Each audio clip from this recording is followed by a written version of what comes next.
Hello friends and greetings for the day. Welcome back to another tutorial on ISTQB Specialist Performance Testing Certification. We are in chapter 1 talking about basic concepts and getting into the next segment of this, that is 1.3 testing types in performance testing. In fact, we do remember from the foundation level certification when it comes to the types of testing or testing types, we know it as static and dynamic. Similarly, when it comes to the performance testing, the testing types are static and dynamic. Now, of course, on a high level note, static testing deals with all documentation and work product review to make sure that if we have any kind of contradictions, anomalies, inconsistencies, when it talks about the work products or various work products which are being used for the performance testing. And on the other hand, when you talk about dynamic testing, we interact with the application by preparing and running the scenarios and see the dynamic outcomes. Now, the same way here also, static testing includes both of them, that is static and dynamic. And we talk about performance testing here. To get started, the very first we are talking about is static testing on this particular slide. Static testing activities are often more important for performance testing than or for any functional level testing. This is because so many critical performance defects are introduced in the architecture and design of the system. If you understand and you have been working with performance testing for a long time, you know that architecture and design plays a vital role for the performance of an application.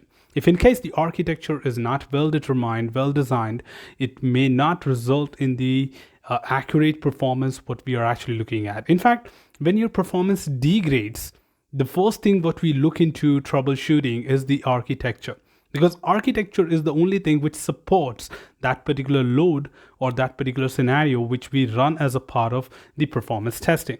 Now that's where the static testing will play a vital role for the performance testing compared to any other functional level, because architecture and design are not that concerned compared to a performance testing level. Now, these defects can be introduced by misunderstanding or a lack of knowledge by the designer or architecture in terms of performance testing. Of course, they are experienced, but if in case they are not so familiar with what exactly performance testing or performance parameters are, the architectures can be wrong or misunderstood or misinterpreted.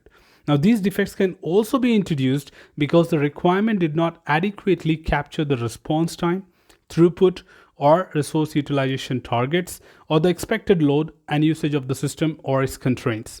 Now, everything what we are talking about here are one or the other way a performance parameter. And architects need to consider all the parameters right from the point of requirement gathering and see that if all these details are clearly identified and they are yet accurate. Because accuracy will definitely help you to meet the expectations more closely to what exactly they are looking for, or maybe better than that. But as far as you don't have accuracy in your requirement, definitely you will be misguided or misleaded to deliver something which you are not looking forward to, or maybe your customer is not looking forward to. So you just want to make sure that right from the requirement gathering phase, static testing can be conducted in order to measure that all the details exist, they are accurate, and it just fulfills the need of a performance test scenario to be prepared and executed. And at the same time, the next thing when it comes to the architecture, we again get involved being a performance tester to review the architecture and see that how well that fits into your requirements of performance execution.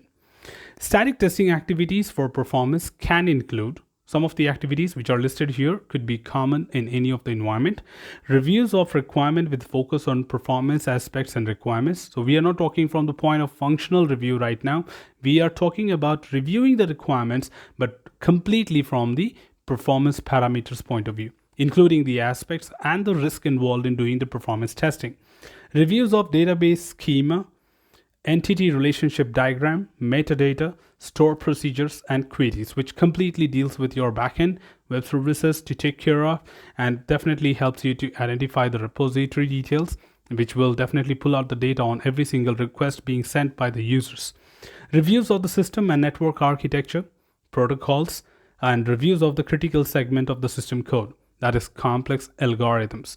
Now, these are just a typical list of examples. Of course, in real time, you may have a lot many other things to review, or they would fall under one of these category by one or the other way.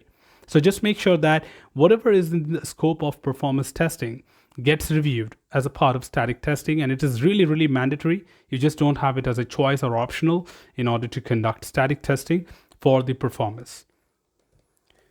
The next thing is about dynamic testing of the same. So when you are done with all the static testing initially when the project was getting started, you then come to dynamic when you have certain piece of code to run.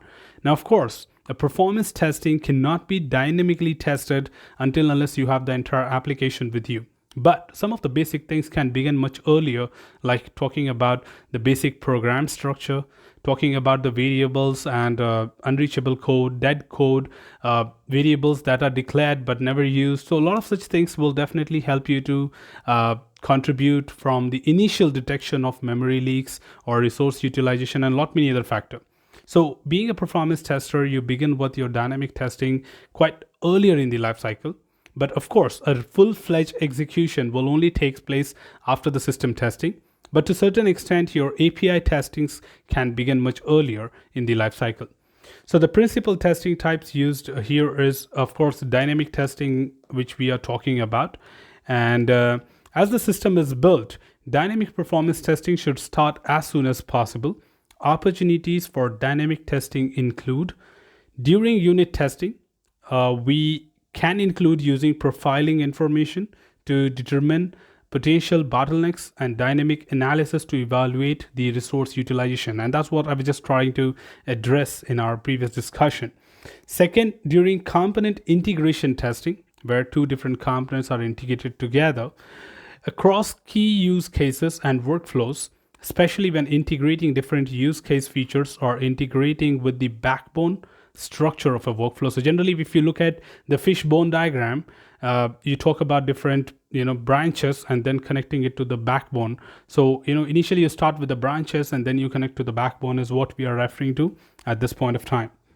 During system testing of overall end-to-end behavior under user load conditions, so that's where, like, when you come to the system testing, you have your entire application with you and you can actually apply the load and see the behavior from a user perspective. But before that, of course, you do have scopes which you can definitely look into.